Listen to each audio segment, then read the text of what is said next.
Yeah, over the last couple of days, the debate about strategy against austerity in reality has been front page news in many ways, and it's been front page news as regards the fallout between Len McCluskey and Ed Miliband over the Falkirk by-election and what's come out of it really. And in the last few weeks there have been pretty brutal exchanges at various times between Ed Miliband and Len McCluskey. At one stage, Len was described as a traitor to the party by Ed Miliband. And basically there have been this sort of heat and light has been developed over two issues. First of all, that Unite and Len McCluskey suggested that perhaps when Labour got in power they shouldn't carry through austerity. This produced apoplexy on the front bench of the Labour Party. And the second one was the idea that perhaps the union that gives most money, the biggest funding to Labour, does have some sort of right to argue that there should be working class representation amongst the MPs and stuff. And I said this obviously would produce horror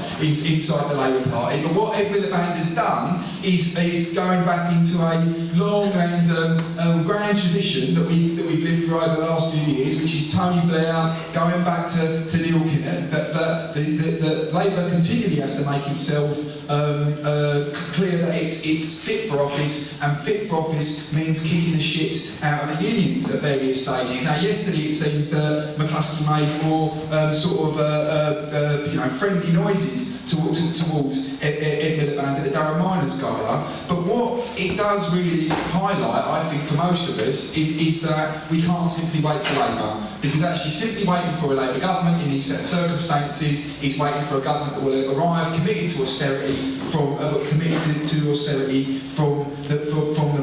the beginning. And for us, we believe that actually the trade union movement could and should play the absolutely central role in opposing austerity and mobilising millions of people on the streets and through strike action against what the Tories want to do. This is the case, but if you're a trade union activist or you're someone who looks towards the trade unions, the last 18 months have been enormously frustrating, I believe, because we face an attack which is so big, and we don't need to go through the list of it really, but on every level, on our pay, on our jobs, on pensions, on public services, every level possible, right, so, the attack is absolutely enormous. Public sector workers face years of pay freeze, the same inside sections of private industry with job losses going through and the rest of it. In the last couple of weeks, we've seen three disputes that started at One Housing,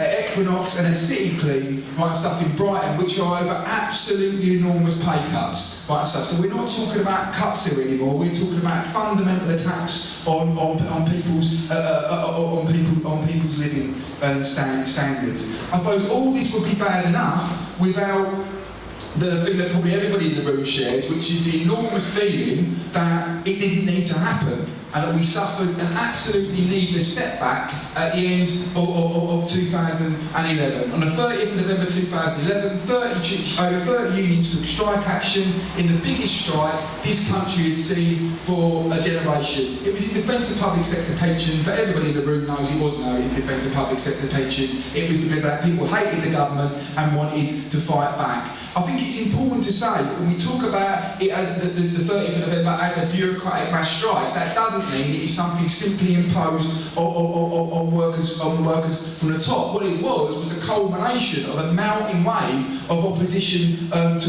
what the government was doing. You can go through the list. The student revolt at the end of 2010 that kind of broke the consensus around austerity, the mass TUC demonstration at the beginning of 2011, which again had been won by activists. It didn't drop out. It was a long campaign and fight to get the demonstration called, right, stuff about, and little things during that year like the riots, right, stuff. There was an atmosphere of really hatred about what the government, itself was doing. And the strike movement, again, didn't come out of nowhere. There's the first strike in education, UCU members in March 2011. It built up through the 30th of June when the PCS, the NUT, and of all unions, the ATL came out on strike. 700,000 workers on strike, the first time in the ATL's history it came out. And within that process, socialists and the left officials in some of the non-aligned unions played an absolutely crucial role in pushing the movement forward and beginning to create a pressure inside the trade union movement was stuff that actually moved the big three. It moved the GMB, it moved Unite, it moved Unison. And it's worth looking at what happened on the 30th of November, because it was not a passive mass strike. It was an extraordinarily active day. According to the TUC's own figures, out of the 2.5 million people on strike, something like 500,000 of those people took part in picket lines or protests or protests on the days. In a number of towns and cities around the country, socialist activists were able to take the initiative of building for demonstrations, mass meetings, bringing the workers themselves together. The unions themselves recruited extraordinarily heavily around that period, not just in numbers but in reps, right? Stuff in people who got involved in the union and people who are still involved in the union, right? Stuff over the period of time. And it's really worth thinking two things about the strike, really. One is that it was a joyful event. Anybody who was on the demonstrations on the day, it didn't feel like a trade union demonstration at all. Really, actually, I started the day talking about the interplay between the public and private sector with Sparks activity in the morning, where we marched down on public sector picket lines, joined over. I mean, it was amazing, really, and stuff about half the Metropolitan Police and Occupy following us and stuff about it. And that's why it's also worth talking about what happened on the day itself as well, because actually whole sections of the movement began to see the strikes as a cutting edge. That's why you went to picket lines. There were students, there was the UK Uncut Breakfast, there were disabled activists from organisations like DPAC, which now, by the way, banner, when it took on to one of the last big demonstrations, says General Strike Now. That's because of the influence that day had. And the strike itself was enormously popular. At the height of the miners' strike, something like 30% of people backed the miners. According to BBC opinion polls, 67% of the population supported the strike, and amongst 18 to 24-year-olds, 79% of those people supported the strike action. People might not have been in a union, but they liked what the bloody unions were doing on that day because they brought the country to a halt. Now, of course, we know there was a massive break put on that movement. I always remember the day, it was my birthday, 19th of December, right stuff, there was a meeting at the TUC. You've always got to worry when there's a meeting at the TUC, and the meeting at the TUC delivered what it should. The shame of it was one person came across magnificently out of that, Mark Sawotka, who walked out the bloody door and said, this is a joke, right stuff about it. Sadly, Mark Sawotka didn't have many trade union leaders behind him on the day, but it's important again to describe the fact it's not simply that was the cut-off. That was it. It was a bureaucratic mass strike that was switched on, and it was a bureaucratic mass strike that was switched off. No, there was a long rearguard action that was fought by activists inside the movement to try to put the movement back on track. So there were two key meetings in London, for example, one organised by PCS Left Unity, one organised by United Resistance, that brought hundreds of activists together to try to stop the retreat. We know in that situation, though, that the rank and file in the unions was not strong enough to stop the right-wing trade unions like Paul Kenny and Dave Prentice selling out, and it wasn't strong enough to give more backbone to the left officials who led the movement during 2011. But even at the level of action, there was an attempt to stop the retreat. So there was supposed to be a national strike among teachers in March 2012. That was pulled, but the left still hung on and got action in London, where teachers and lecturers came out on strike. In May 2012, there were strikes by civil servants, by lecturers, by health workers in Unite. That was an extraordinarily weak strike in health in Unite. And I suppose the movement sputters out, really, finally, when planned action by the NUT in June 2012 is pulled. It's pulled, by the way, for the beginning of ongoing negotiations with the NASUWT about joint action. Now, there's been a long,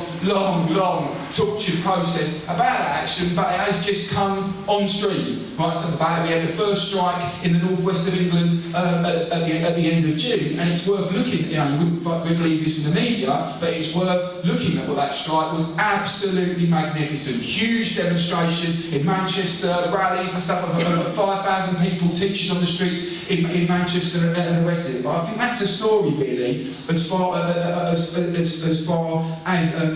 movement around the 30th of November went. And since then, you've seen a situation where there is this enormous gap between the rhetoric of a number of trade union leaders. At the minute everybody agrees with the general strike, at the minute raising a motion at a union conference over the general strike is now fairly purposeless, because everybody will move it for you anyway. But stuff about it, we know there's a huge gap between the kind of rhetoric that goes on and the action that's delivered. Now, I want to talk about two factors in the situation.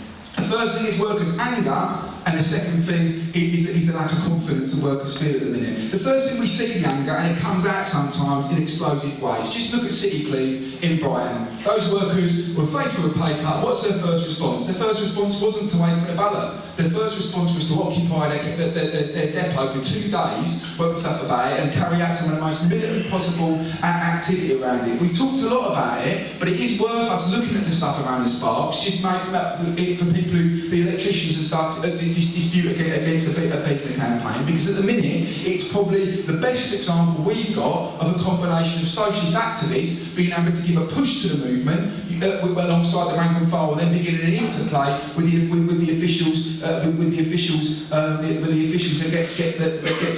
gets results. And we have to remember, really, with the Sparks, it was a response to a 35% pay cut, huge attack. No wonder people are angry. A few socialist militants call a meeting. 500 people turn up to the meeting. The initial response of the union is to describe these people as a cancer. The activists do the right thing. They stay fighting inside the union. They organise independent trade union, independent activity, occupations of sites, pickets and the rest of it, but they keep putting the pressure on the union. They bring Unite on board. McCluskey speaks at a mass demonstration at the Shard and stuff, and you eventually have a process of official ballots, unofficial action that wins that dispute. But we also know that for the majority of workers in this country, there is a gap between the anger they feel and the confidence to act independently of an official lead. So when the official lead is given, normally the response is magnificent. Ballot after ballot, huge votes for action, demonstrations that are called, people come out in large numbers, and when there's a little crack opened up, people flood through it. Just look at the mass meetings for the teachers. In the run-up to the recent strike, 1,000 teachers coming to a meeting in Birmingham, called by the union and stuff about it. Once the union opens the door a little bit, people begin to pour through. But the real question for us really is, how do you break the Gordian knot? How do you break the circle of lack of confidence, need for official lead, failure to give the official lead, right, stuff about it? And this is the bit we have to try to look at, and we have to look at it by looking reality in the face as well about the level of struggle. In 2012, there were 248,000 strike days and from 131 separate disputes. 2011 was better because of November the 30th. It was 1,390,000 strike days that took place. But the 12 months before March 2011 was the lowest figure for strike action in Britain since 1931. Right, so there's a second point where we obviously have to look at too, which is the level of trade union organisation. When we talk about Thatcher's toxic legacy, perhaps her biggest toxic legacy is what she did to the unions. And we know at the high point of 1979, there were over 13 million trade unions, people in trade unions in this country. At the minute, there are 7 million, which is something like 25% of the workforce. By the way, if you look internationally, we aren't particularly looking at an appalling situation. There's also a break between what happens by sector. We know that. In the public sector, 56% of workers are in trade unions. So in 90% of workplaces in the public sector, there is a trade union presence. In the private sector, it's 14%. Though interestingly, when you look at the figures, in 30% of workplaces, there is still some level of trade union presence. We also have to look at what's happened to the reps, because in the mid-1980s, there's always arguments over figures, but there was something like 300,000 shop stewards, right, and stuff around the country in 84, 85, in the period just after the miners' strike. There's now arguments over this process, but the most exaggerated version of the number of reps is 200,000. Other figures show that there's 100,000 reps, and something like 16 to 18,000 of those people are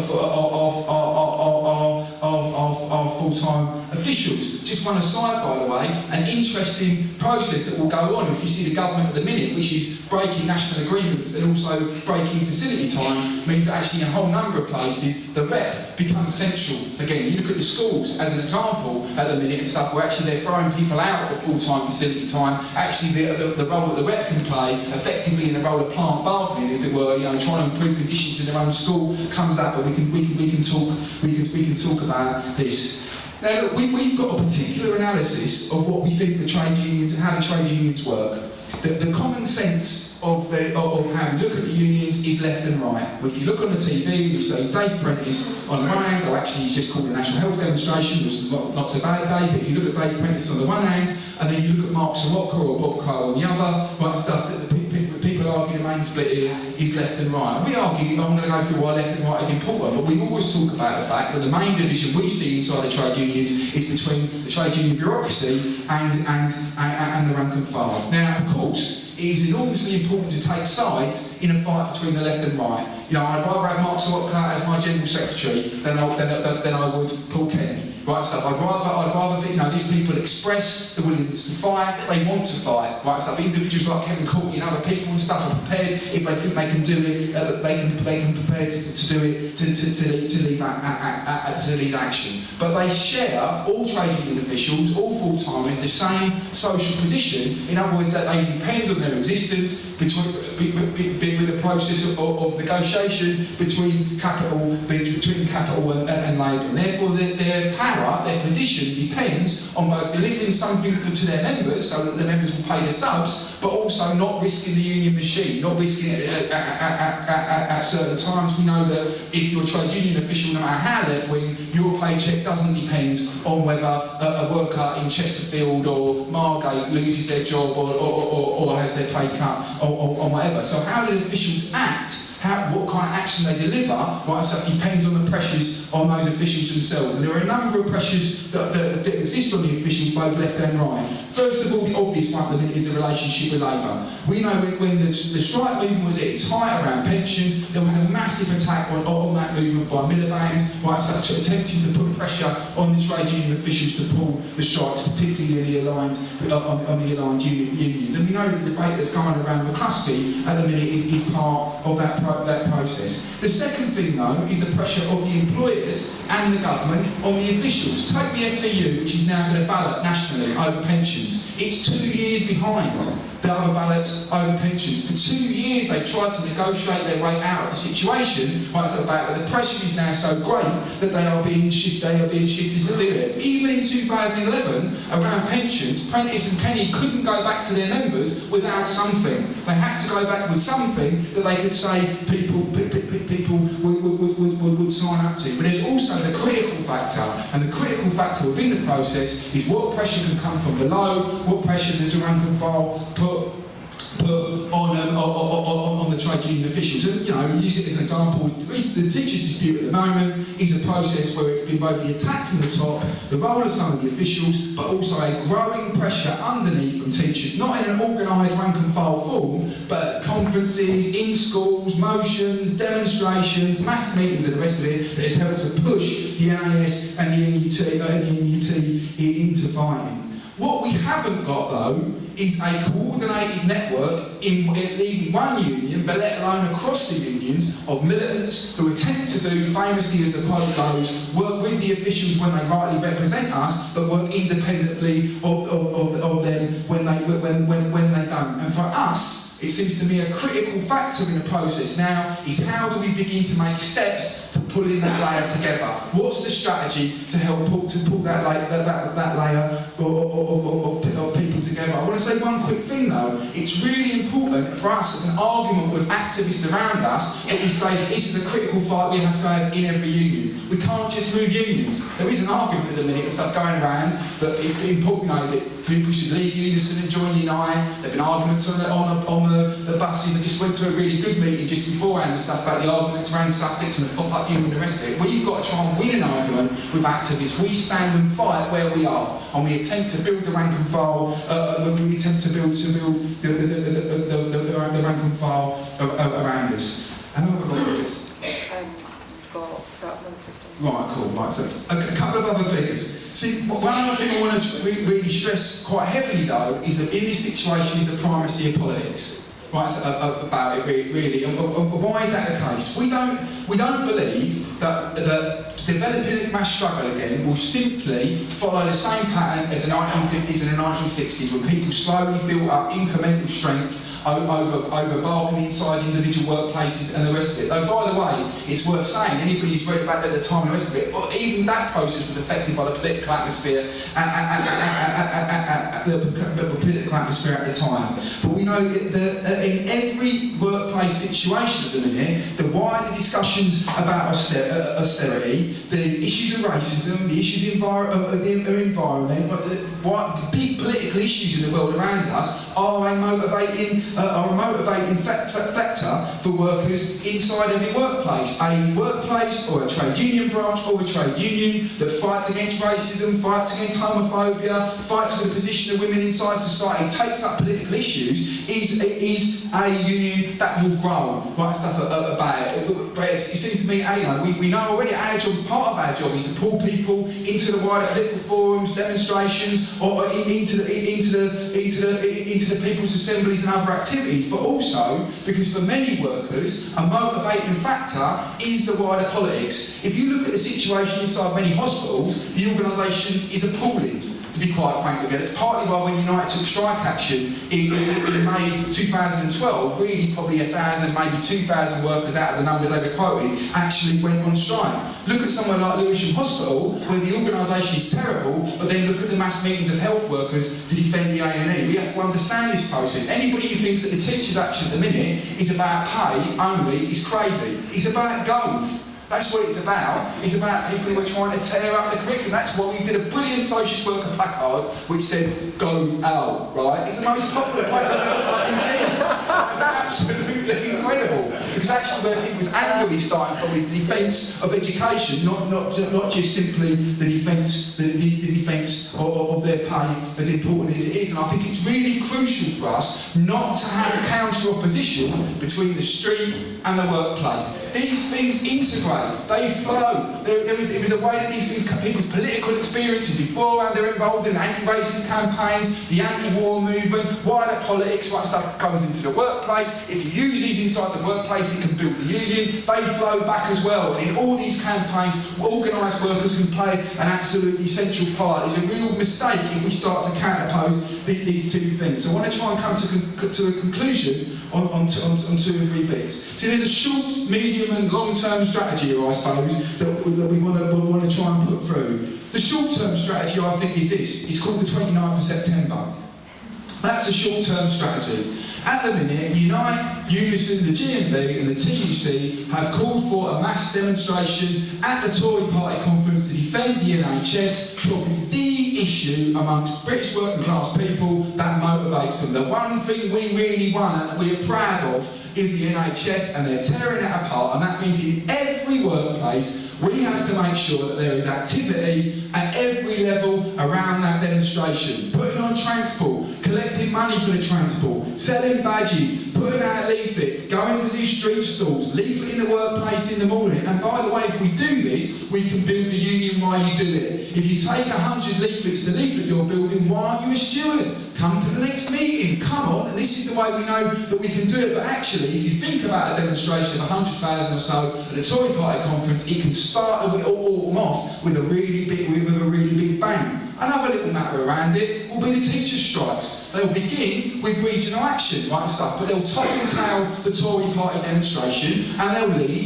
to strike action, national strike action in November. Under that basis, we need to get in behind these strikes, and there are 2 other critical ones, but others that may come, and we're going to have to talk about the May, by the way, and stuff at the minute. The issue of the privatisation of Royal Mail is again an absolutely crucial issue, right, stuff around it, and the FBU ballot, if it goes ahead as well. And so there's the possibility, we all know after November the 30th, not the certainty, but the possibility of raising the argument again about a coalition of the willing, about trying to pull together the fighting forces inside the class, and we have to argue really hard to do that. But see, the thing is, it's about breaking the Gordian knot, isn't it? It's not good enough for us to go into the next round of struggle simply saying, "Ain't it brilliant? Great, come on, no, we do have to do that, by the way. 90% of what we have to do has to be motivating people to come out and the rest of it. And it's not just about us making the correct political criticism of the possibility of sellout. What it's really about is about us beginning to construct layers of activists around us who are capable of both pushing the movement forward and having an effect if the officials step back. And I suppose there's two or three parts to this process. The first thing I think is worth mentioning is the People's Assembly. The People's Assembly was huge. There were 4,000 people at the People's Assembly. Some of the happiest people at the People's Assembly, by the way, were SWP members. Right, stuff because we built it, we brought people, we spoke in every meeting, and we've been positive about the whole process, both nationally and locally. So one is build the assemblies. We want to do that. We want to have big People's Assemblies across the country and bring workers to those. But we also know that there's a harder minority here, isn't there? The 80,000 people who voted for Jerry Hicks, right, stuff about it. The 40% of the NUT conference who stick their hands up and vote for action in June and the rest of it. And we also have to try to pull those people together. And Unite the Resistance as an initiative has been an attempt to do that, to work with the left officials who best express their willingness to fight and try and get them to help us pull rank and file activists together. On the 19th of October, we're going for organising to Win conference. We want to get as many trade union activists, as many young activists who are coming into the workplace for the first time to that meeting to start talking about how to get the political fight back into centred on workplaces.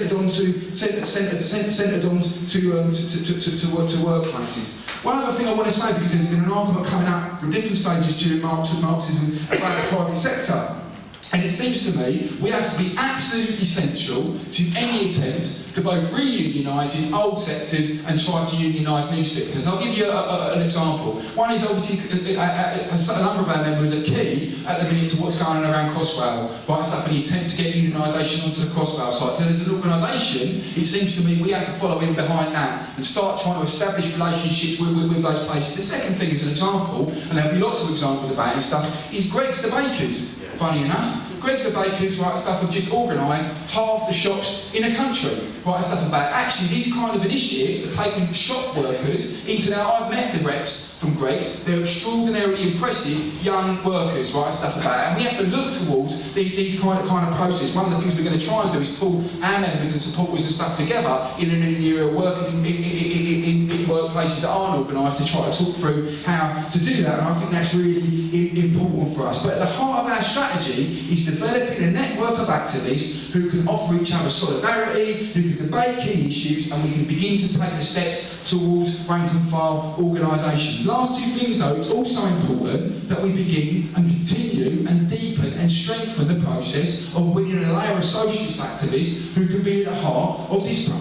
process. Because actually, if you think about the explanations we have to offer to workers in this process, what's the first argument you've got to win? The first argument you've got to win is during this recession that you can win. You have to win the arguments that the money's there. You have to start talking to people about how the unions work, why you have to get involved, why you can't simply have all faith at the top and the rest of it. And it means basic things of selling socialist work inside the workplaces. By the way, lots of people here, if we're talking about getting involved in what the CWU are about to do in the next couple of weeks, it means getting up early in the mornings, right, stuff to go down to your local delivery office or whatever. But it also means us trying to win a socialist lab through readers' meetings, through pulling workers into the party, to discussing and the rest of it. Just to finish really is this, that we've got a situation in this country where millions of people are rejecting austerity, where people hate the situation and they're looking for a way to fight back. And they begin to fight back in many, many ways, and we support all those ways. Right, stuff. We support the ideas of direct action, we support the ideas of mass protests and stuff. It's not a counter opposition, but there is a but, and the but is agency. The but is that we want to try to win the new activists who are coming into the movement and stuff at the minute to the idea that the working class has power, that the working class has the power in the end to finish the game off. That yes, there are structural changes inside the working class in Britain, but there's also an enormously powerful working class in Britain and stuff, and we have to try to round that argument home. And we have to try to round that argument home really just to finish really in two ways. One is the immediacy, like I said, the first step of that is getting that mass protest, mass health protests and stuff on the 29th of September and the rest of it. But the second thing is for us to be absolutely at the centre point of winning that argument about agency and where the power lies. And that means sometimes practical things, practical arguments, drawing the militants together, making sure everyone around us is a member of a trade union, that every socialist is encouraged and fought with to become a rep, that every rep fights to get other reps and the rest of it, but also that we're pushing the big political arguments. And when you look at Brazil,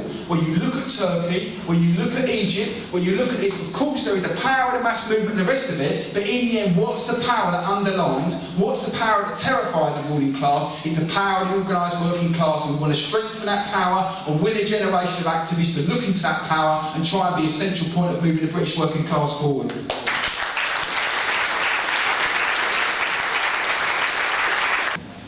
Okay, I think I agree with everything Michael argued there, but I do want to raise a couple of arguments. What I'm not going to argue is that somehow the working class is no longer agency. What I'm not going to argue is that we should abandon the public sector and set about organising precarious workers. And what I'm not going to argue is that the SWP doesn't take private sector strikes seriously.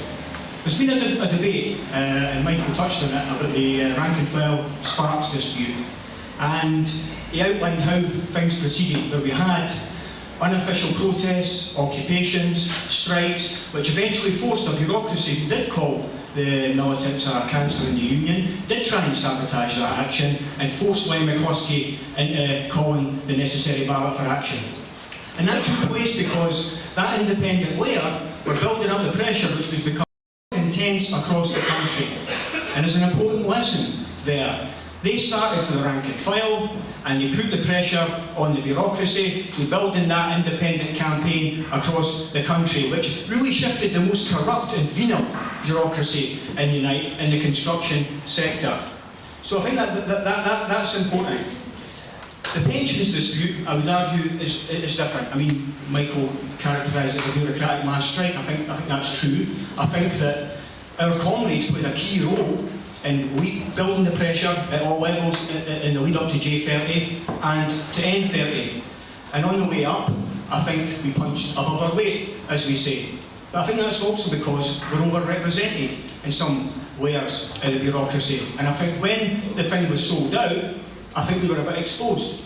I think we were unable because our base is not strong enough in a lot of places to challenge that and lead independently. And I think, I'm not arguing that we should pull comrades from these positions, but I do think we need to re-examine the positions that comrades have. We need to justify each position, because I'm worried that we sometimes look up the way to the left bureaucracy and not down the way to building the base first and then getting comrades elected to some of these positions. So I think we need to do that.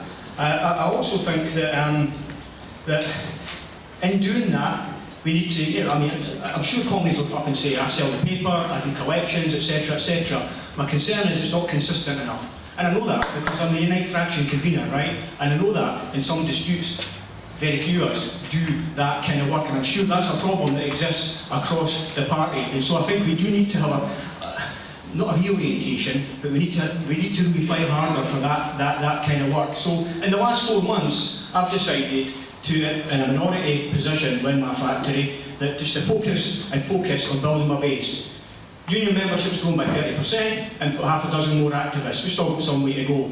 But that has to be the key focus, the base, the base, the base. And finally, I'm glad to hear that we're looking at, obviously I know we're working on Crossrail and we're trying to build that organising drive, and I wasn't aware of Greg's. But I think we need to think about what the CP and the Trotskyists did in the States in the 30s, and start to develop an organising strategy for the 21st century that draws on those kind of lessons. So it has to be more widespread. We have to understand that most comrades actually work in the private sector, not the public sector. How do we start to get those people thinking about how they organise their workplaces? How do we do what we used to do 20 odd years ago when I was in my branch, where every week someone was asking me, what are you doing in your workplace? Now I've got some responsibility for this as a Unite Fraction convener, so I'm not blaming anyone, but I think the CC, the Fraction conveners and the branches need to reorientate in that way.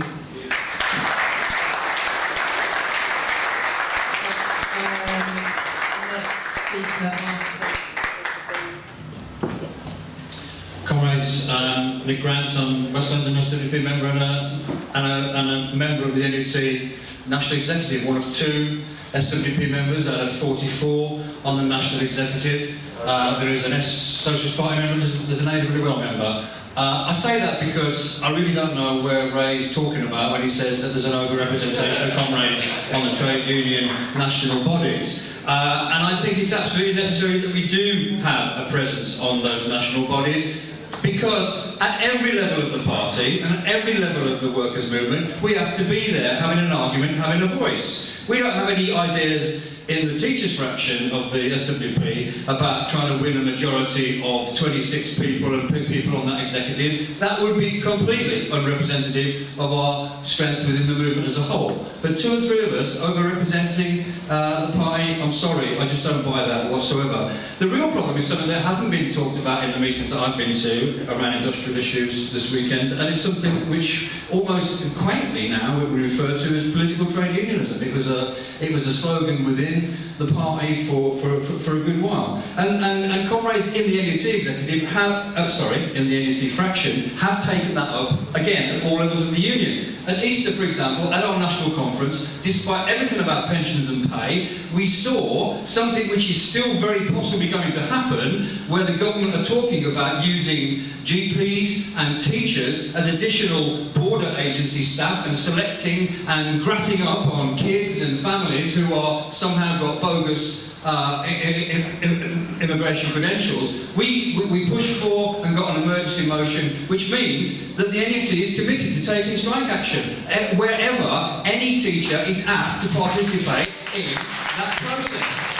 And we will take that seriously.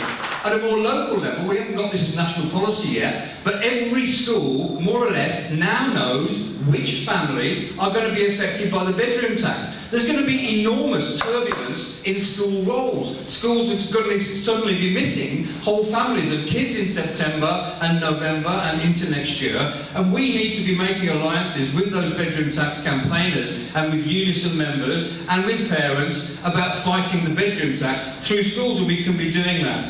The one issue I think we need to be talking about, again, which hasn't been talked about, is the whole question of the political fund, which has become very sharp now, obviously, with Falkirk and so on. I think those unions, like the PCS, NUT, UCU, which are not currently affiliated to the Labour Party, and that does tell you a little bit about why those unions have perhaps been a little bit more successful at pushing forward than other unions, because they don't have Miliband and Rigby and the General Secretaries up in the same overt way. But we should be talking about what we're going to do with the union political funds. In our union, unfortunately, we didn't get time to have the debate about this, about democratising the NUT's political fund and making it useful to support people in elections who might be pushing for good social policies. But I think also with Bob, we can't avoid Bob Crow's call yesterday at the Durham Gala for a workers' party in the context of what has happened. If Miliband is prepared to call the cops on the union, which gives him the most money, you can imagine what he's going to be saying about us on strike in the autumn term. And that argument is going to be a really serious argument which we have to take on. Okay, I want to make a few points about the current mood, really, because it's obvious, really, that at the moment we've got a situation. The problem is that, when the lead's given, the response is absolutely huge. So you talk through the success N30, the fact that there was actually a lot of workplaces where, it wasn't a passive strike. Basically, people got involved. You look at the repeated ballots that you've seen through. I think it's quite interesting if you look at the Unison.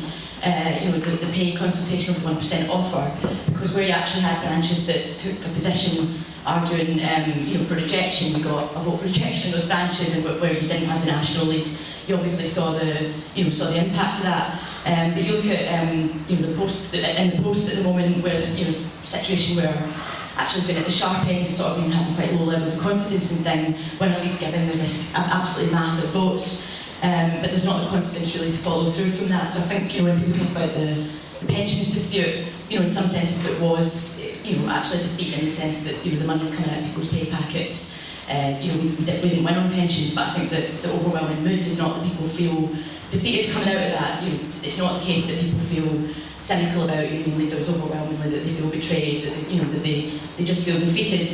And when this lead is given, people do actually respond quite overwhelmingly. The Brighton Bin strike example is just fascinating, because there's absolutely huge picket lines, debates and discussions about the tactics of the strike all the way through, and workers were clearly in a situation where the more they could see, the more they were able to strike together and acting collectively, they could see the power that they actually had. town was absolutely stinking, the rubbish piling up and everything. And you also have the example of Yorkshire, NHS workers again, where, you know, again it shows this kind of mood, I think, where people actually do really want to fight and do actually want to discuss how these struggles can be developed.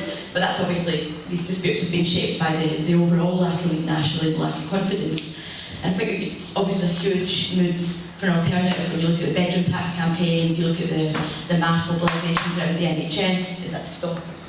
Yeah, and obviously the People's Assemblies is a huge example of this. But I do think there's something else sort of significant in the situation that's obviously been pulled out here, which is the 40% of people who voted against the leadership at the NUT, the fact that in the EIS, despite which is Scottish Teachers Union, for anyone who doesn't know, despite the long wait that you had with nothing really coming after the pension strike, you had a 90+% vote for a strike in January this year after this massive gap, and you look at the Hicks vote as the obvious example. So I think any strategy obviously has to be about throwing ourselves into the kind of the wider political anti-austerity movement outside the workplaces. This is nothing new for us. I think Michael mentioned the Lewisham example.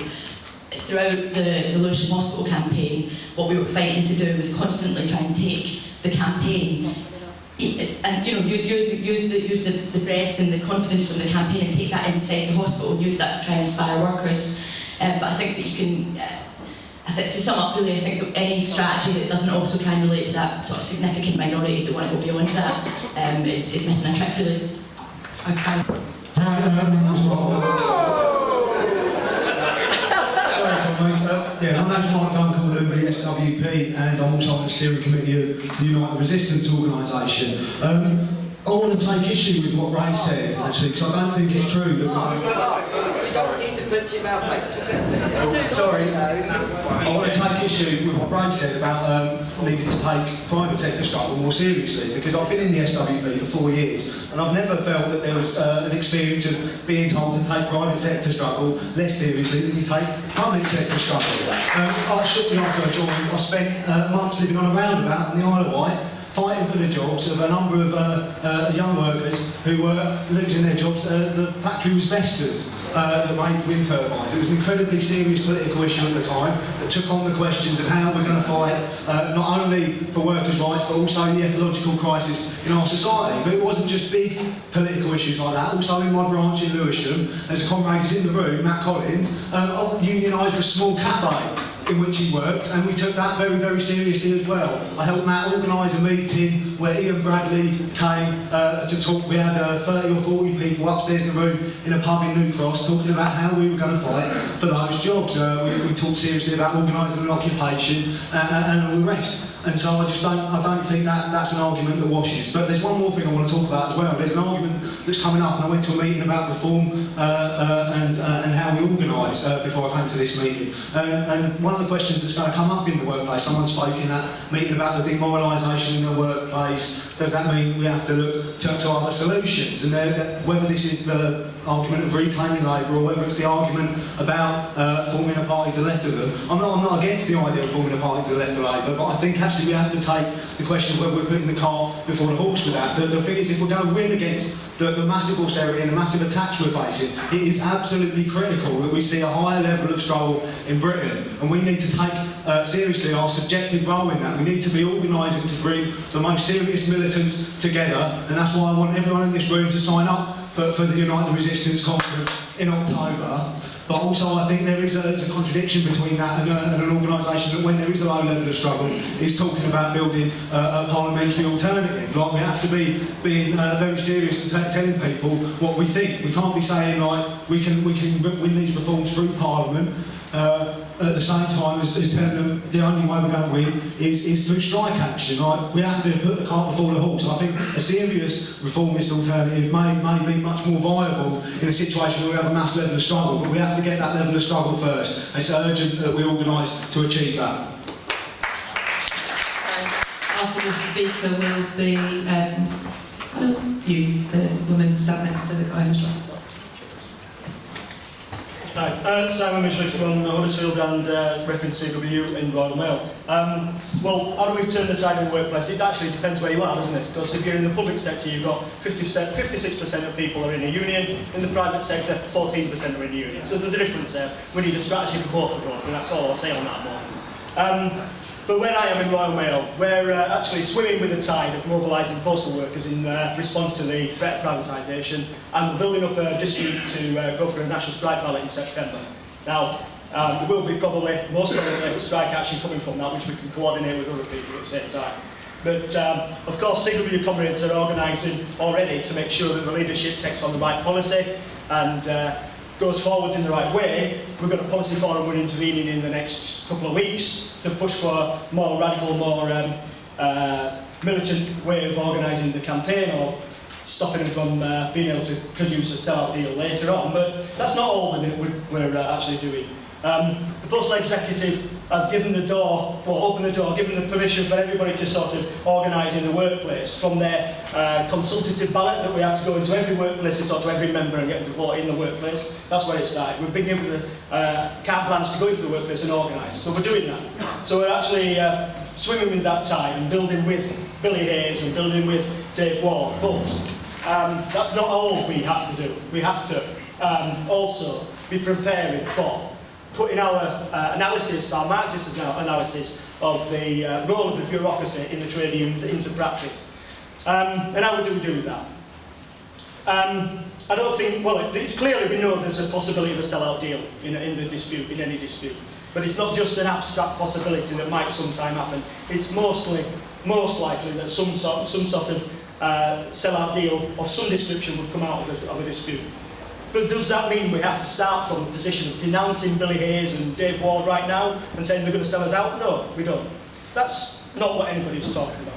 Does it mean, though, that we wait until they actually try to ram down a deal through the membership, through the reps, and say, here's the deal, take it or leave it, which is what they did in 2010? No, we have to do something different. We don't do either of those. We have to start to build now a network of people who will be able to beat the nucleus of a rank and file challenge to any sell-out in the future, because we know it's coming. We know it's likely to come. We have to face that. We can't pretend it's not going to come and say we don't start selling out, slagging off the union leadership that's going to sell out. We have to recognise, we have to build from now to be able to be in the position to challenge it. We need to start to build the conditions and the contacts and the networks to be able to be in a position to call on that, to resist a sell-out in the future. And that's where we are with rank and file organisation in the Royal Mail at the moment. We haven't got it, we can't build it on thin air, and nobody's telling us, nobody's asking us, nobody's talking about building from thin air. We have to start somewhere. It's blue, actually. It's blue. It's blue, he said. It's blue. It's green. Don't argue. Go.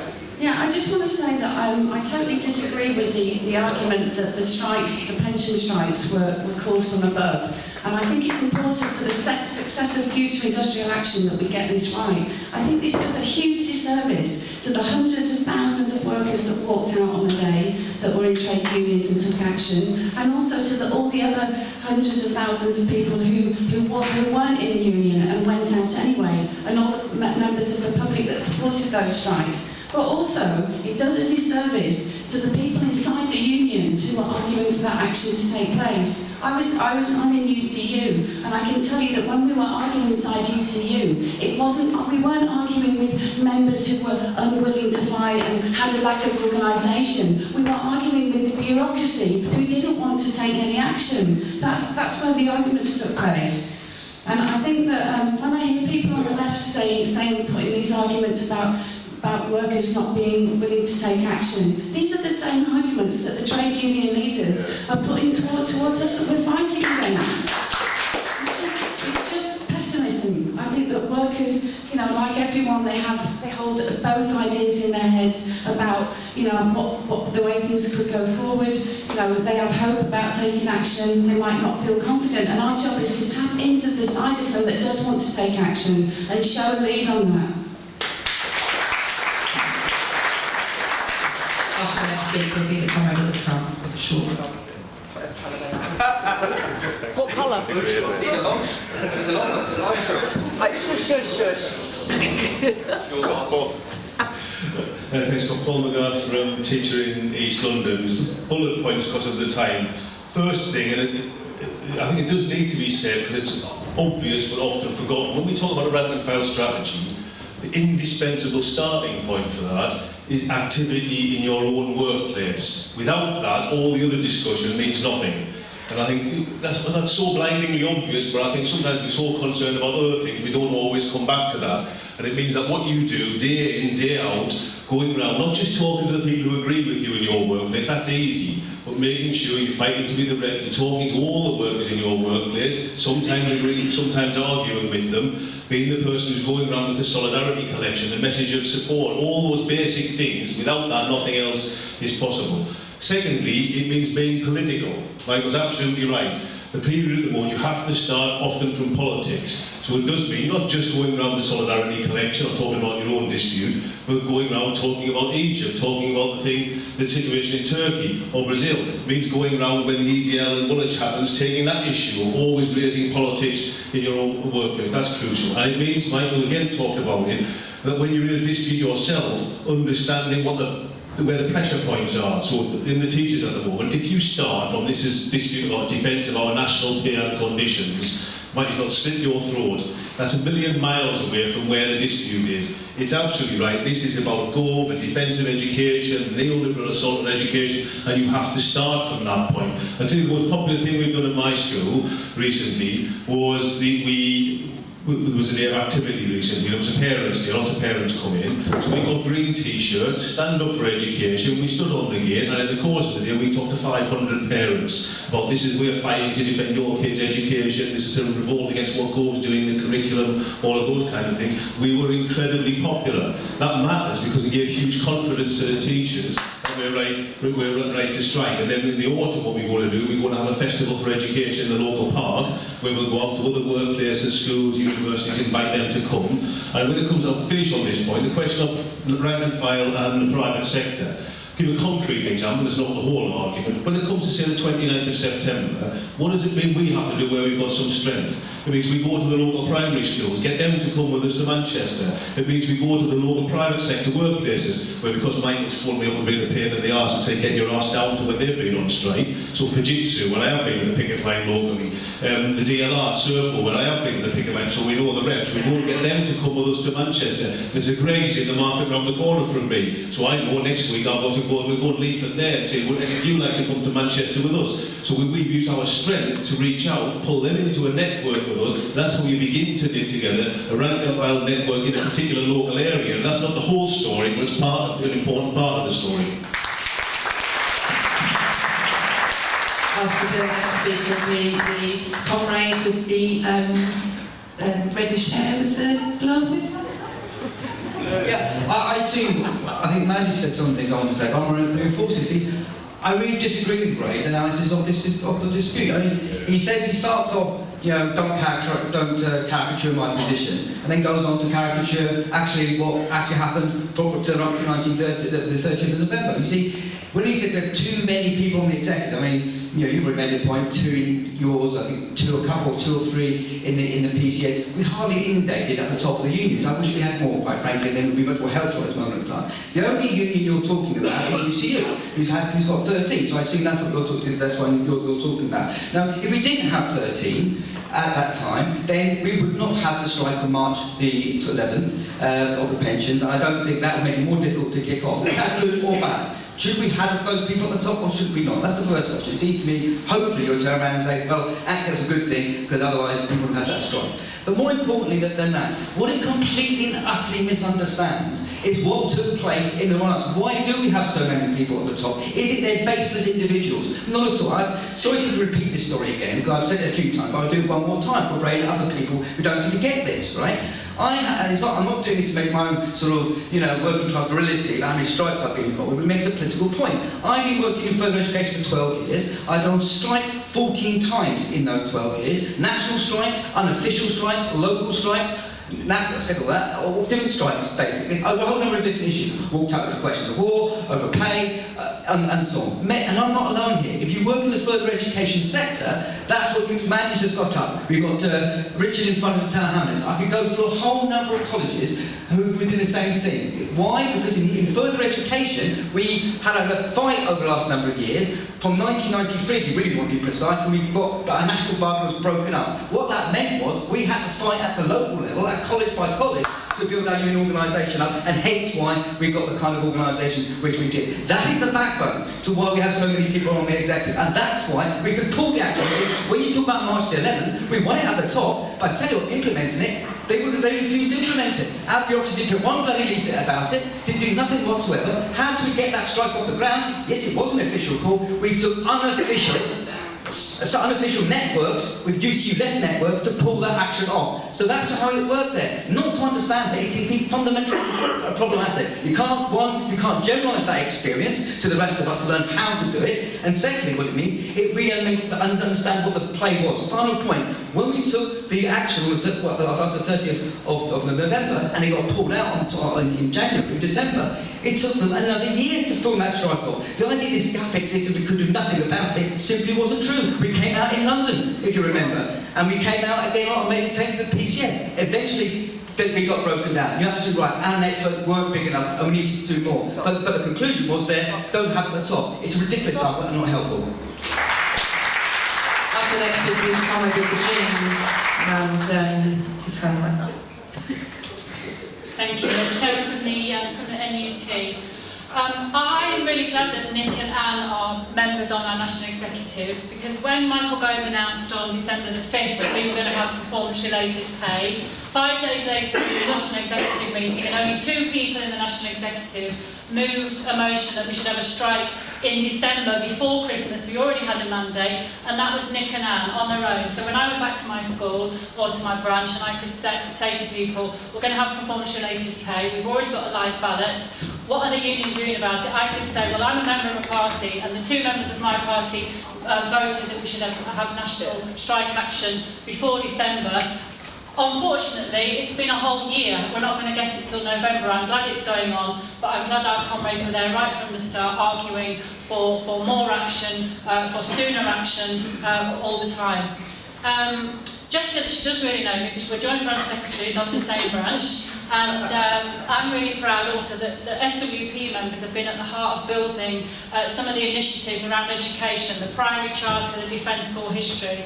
And if you were in the education meeting earlier, there was a comrade who was a parent of a 5-year-old child, and what she said in that meeting almost made me cry, because her 5-year-old went to school, loved going to nursery, was allowed to play, and then his teacher started saying, I've got to meet targets, I've got to tick boxes, and her child within 1 year is now saying, I don't want to go to school, I don't know how to behave, I'm getting put on the naughty chair. And that parent didn't say, I hate that teacher. That parent said, we need to unite with the parents, with the teachers, to support that strike, because Gove is making life a misery for teachers and for parents and for children.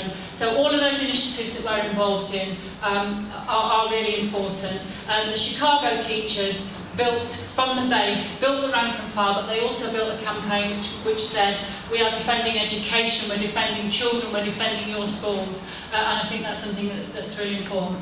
And Michael said you should get your badges, and I'm also an officer of United Resistance, I'm the treasurer, and I've got some badges for the 29th of September that say defend March for the NHS. So I hope before you go back to your towns and cities, please buy them in bulk at the back. Thank you.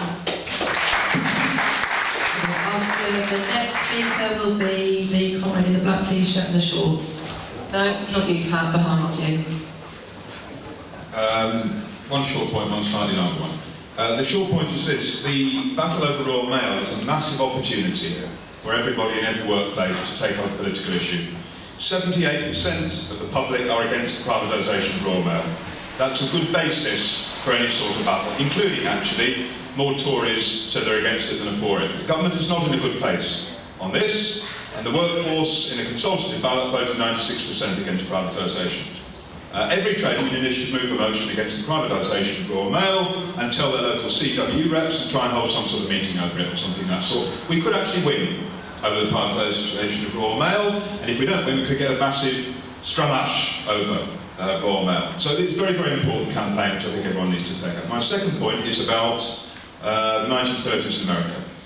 I'm absolutely for building unions and looking for the opportunity to build unions, but the 1930s is quite instructive. What were the necessary components of the building of the unions in the 1930s in America? One, 1933, for his own reasons, Roosevelt passes Section 7A of the National Recovery Act, which is a pro-union piece of legislation, encouraging people to join unions. You may not get that, but that's, you know, that's what Roosevelt did. Then, the crucial component is struggle. The 3-4 great strikes of 1934. Minneapolis, the San Francisco General Strike, the Toledo Auto Light Workers. Then, that moves the bureaucracy. John L. Lewis, the key leader who made Dave Prentice look like a pussycat, a man who used to beat up left-wingers in trade union meetings. In 1935, he goes to the equivalent of the TUC, singles out a right-wing leader of the union and smacks him in the face in front of all the delegates. It'd be like Prentice flooring Paul Kenny or something like that. And saying, I want to build unions. Why? Because Lewis, according to his biographer, had seen the revolutionary handwriting on the wall. The 4 big strikes of 1934 were what moved it. And really, the lesson of it is, if you want to have a real sea change, the crucial thing is struggle. It's great that people are doing Greg's. I'm not trying to belittle it. It's fantastic that people are doing it. It's fantastic that people are building in their cafes and in their workplaces and their call centres. It's brilliant. We should try and do it. But in truth, if we want a mass recruitment into new unions and new areas, we have to raise the level of struggle. It's the same from the 1880s. I've got the time to go through it, actually. When we talked about being detonators of resistance, when we fight for coordinated strike action, we have to raise the level of struggle to give confidence. Michael's absolutely right. 79% of young people supported the 30th November strike. Had that continued, it would have been so much easier to go to all those young workers and say, that's why you need to join a union. And therefore, if we can take all these initiatives, the crucial thing is to raise the level of struggle.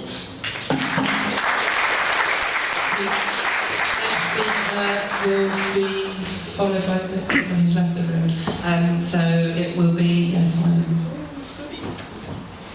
Yeah, I just wanted to take up in terms of some of the discussions around union positions and so on and so forth, because I think this won't be the only meeting where we've talked about where the trade union bureaucracy lies, sociologically between capital and labour, the fact that it negotiates and doesn't want to get rid of the system as a whole, and then it tends to compromise and so on and so forth. I think that's important, and it is the fundamental of our understanding of trade union bureaucracy. And it's no doubt that if people are in positions on these things, is there pressure applied to them? Of course there's pressure applied to them. Now you can have 2 responses to that, which is there's a pressure coming on you, best run away and not sit on these things. And this is true of every campaign and anything we involve. There are always pressures on you, and you have to learn to deal with this. Now, the problem, it seems to me, one of the problems is we don't have a very extremely confident rank and file. So the discipline on the bureaucracy and left-wingers on national executives, by and large, doesn't come from the rank and file in that organised sense.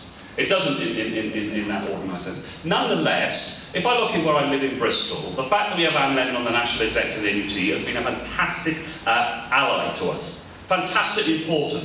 Some of the initiatives we've been able to take in Bristol, we couldn't have done without Anne Lemon. That's the honest truth. He's a very good comrade, but the position really matters. It really matters in bringing a social weight into the local labour movement. That's not just about the question of teacher strikes. It actually mattered when it came to the question of the EDL marching in Bristol, which we actually mobilised, and actually we got 16 union banners and delegations on that demonstration, bringing the politics into and the resistance against fascism and so on and so forth. We've got a thing coming up on 50th anniversary of the Bristol boycott, when there was what they called at the time a colour bar in Bristol, a big trade union event. Anne Lemon and other trade union comrades in positions stuff have been very, very important in being part of that in all sorts of ways, using that. And actually on the People's Assembly, we were able to, on the report back, organise a meeting in Bristol, with 60 strong in Bristol, organise a meeting, because we had comrades there, both Anne Lemon and others, who they could bring a social weight to bear in that meeting, which could actually put you in a place in which you get a very, very serious thing. So I don't, in that sense, I don't agree in that sense about in terms of your argument. The last point of this: if there isn't, by and large, a very, very disciplined, confident rank and file to keep people people in charge, if you like, on national executives, One thing it means is the role of a party for those comrades is absolutely vital. The fact that you're in a political party, a revolutionary party, is part of a debate, discussion and discipline really matters. And therefore it is an obvious thing to say that actually in the party we have those debate discussions, but actually the question of discipline on those national executives from the party is absolutely fundamental. And that applies to people on trade union execs and in all other areas of party work. Thanks. I'm going to call, sorry, yeah, you're right. Simon Hester, I'm in Tottenham SWP and I'm chair of a union, a branch called Prospect, which if you think unison is bad, please give me a break. Comrades, the problem is not over-representation at national level, the problem is not enough members at local level. This is our problem. If you're not a member of the SWP, come and join us and get involved in building the fight back. I think it is important, as Mike did, to start with what happened around November the 30th. Prospect is a very right-wing union, the most right-wing union in the TUC, very much one of the architects of the sellout. In my workplace, around that, on November the 30th, the Sparks visited our picket line, and everyone still talks about it. They remember when the Sparks visited the picket line, and the Sparks remember it mainly because they remember that one of the PCS reps virtually having a nervous breakdown and running away on the other side of the road and didn't want to be seen near any of it. It was a fantastic, politically exciting moment when they came marching over the bridge, coming over the Thames. And at the time, the debate was, I remember it, we were having discussions about what we're going to do next, and where's he going to go next, and is there going to be a general strike? And the debate really in my workplace was, how many days general strike would it take to bring a government down? That was, and the kind of consensus really was about 5. So when the sellout came, it was fucking diabolical. And all for the year, I've been discussing with Michael on many occasions, and people at work, should we bloody leave Prospect and join PCS? At least they're fighting. Come on, let's just join them. One of my members actually said, let's go and join the RMT, which is silly. And the seething anger is still there. The same people are there. The seething anger is still there. The leadership isn't there. That's the bloody problem. And our thing we have to do now is use whatever official calls there are to build up rank and file activity. I'll give you 2 examples. A week ago, a month ago, PCS called a half-day strike. And the PCS rep and I, she buys the paper off me, we discussed how we're going to deal with this. She was quite demoralised. I don't get him out again for another half day. So we had a little, you've got to be imaginative, you've got to make things happen. So 1 o'clock on the day, we work in a big open plan office about the size of this room, loads of desks. She got up 1 o'clock, blew a whistle and shouted, everybody out. All the PCS members got up, started walking out, the Prospect members stood up and we started clapping and cheering, and then we joined the picket line for half an hour. That seems to me, use what they do to make things happen at a rank and file level. When they had their next one, they had a court protests outside at lunchtime. We had a protest of 55 to have speeches and rant and rave about the trade unions not leading the fight. You use the officials when they make a little call to build up rank and file confidence. It makes people feel good, they're fighting. And finally, you have to sell socialist worker. That's the most important one, no one's mentioning it.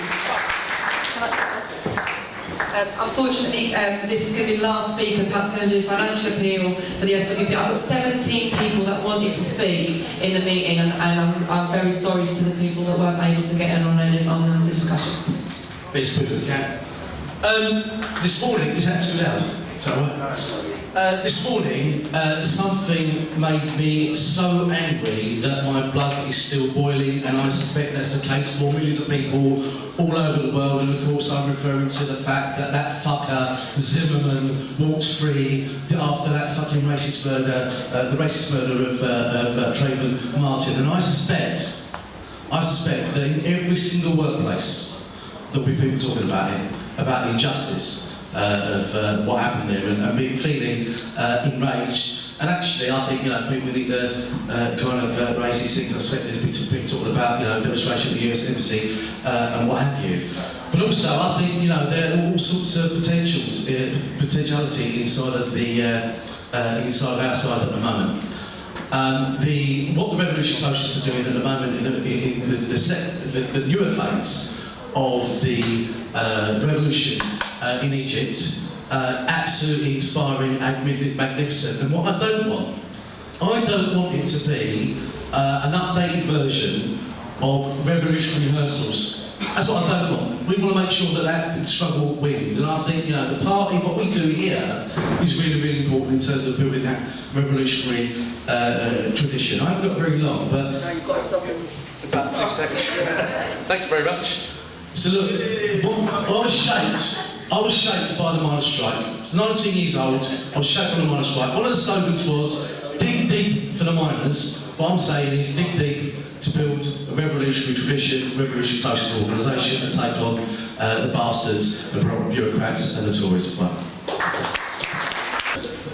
There's a couple of key things that came up during the discussion, wouldn't there? I want to try and deal with the private and public sector thing first of all, really.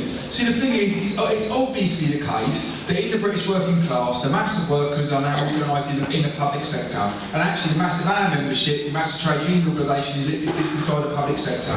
And we also have to have strategies to deal with that situation, right? Stuff about when any opportunity presents itself, we have to try to go through the door to go in behind it. And why I raise Crossrail, because this Crossrail isn't an abstraction. Crossrail is a real campaign going on, a real fight to get people trade unionised on those sites and stuff like that. If we can be part of going in behind that process and try to generalise those processes out, we can play a big role within it. And when there are initiatives to try to organise in the private sector, and when there are young workers who want to organise in the private sector, we have to give them the tools to do that job, right? But I also think what Charlie said is important about it. Actually, the context of a rising level of struggle makes that process 1,000 times easier.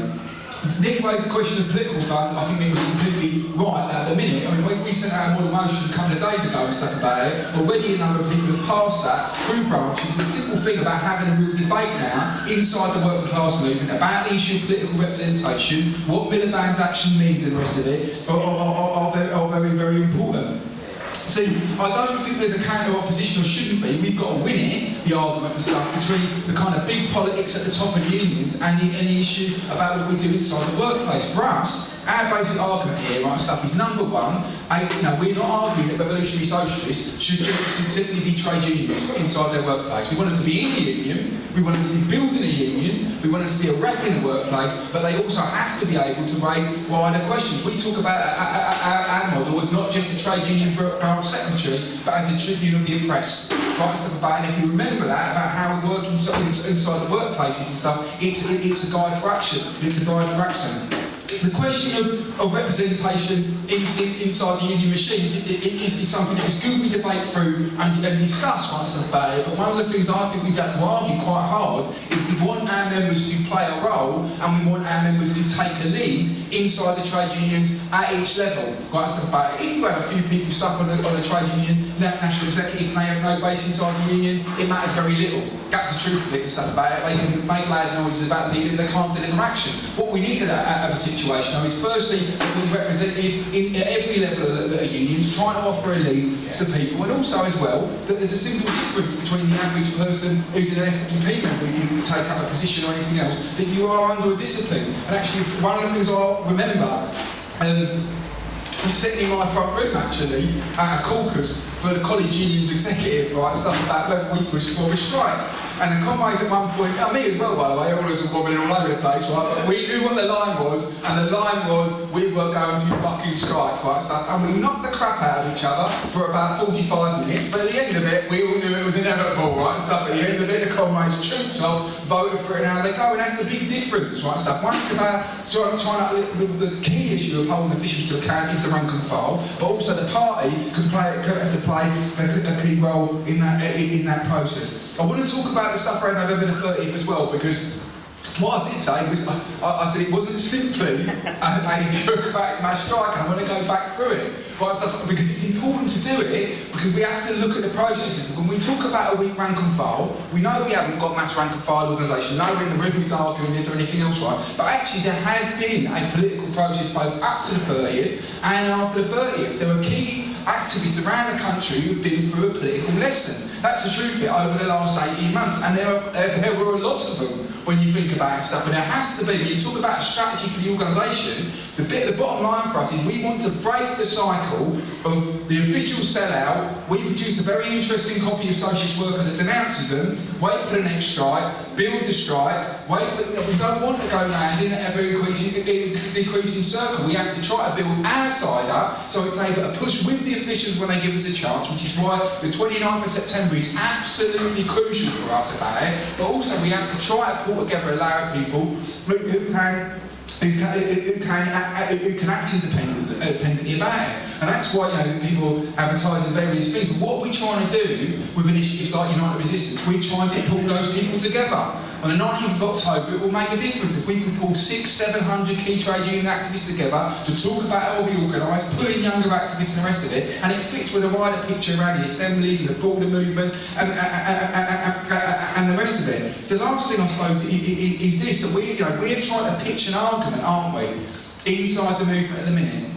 All of us are trying to picture an argument, and it was interesting. I think you saw it at the People's Assembly.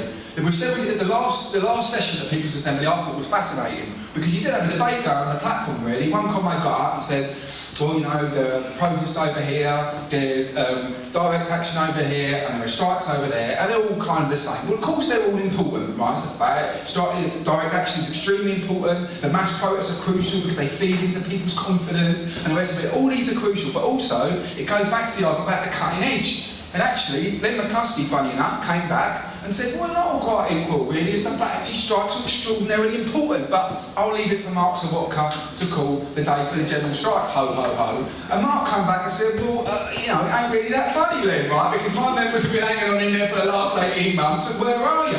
Right, stuff about it. And I think in that situation, we're trying to win an argument here with hundreds of thousands of activists who want to see an end to austerity, who want to take on the government, who want to see Miliband and something better than Miliband and people like Miliband and stuff about it. We're trying to win an argument about the force that the organised working class can have, and we want to pull new and young activists into that process. We want them to orientate on those groups of workers when they move. So it's crucial that when the teachers move with it, it's crucial to the fight in the post that we're pulling young activists down to those offices, buildings, and some of this stuff is basic as well, by the way. We do a thing in party notes saying, if you do one thing this week, right, stuff, if everybody in this room, right, stuff, does the one thing this week, take a collection for this one group of workers, send a message of support to these people who are on strike and the rest of it. We're trying to rebuild a tradition inside the working class of solidarity, building a network. Sometimes it can be basic, but sometimes it can be. The last thing of all is because of the politicisation that exists, because we've all talked about, this isn't about simply bread and butter, it's a huge political term and the rest of it,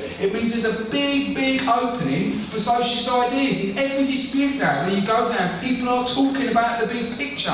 And when we're talking about how our organisation was built initially, right, stuff, young students, young activists going down to the big strikes and the rest of it. That opportunity is presenting itself again. There's an ideological turmoil going on amongst activists and stuff, and we have to make sure that we're fighting to build the biggest possible socialist core inside the working class, and we put forward a rank and file strategy, and that is why we're down the shame with the argument people. If people aren't members of the SWP, you should join, because that's the kind of organisation that we're trying to put together.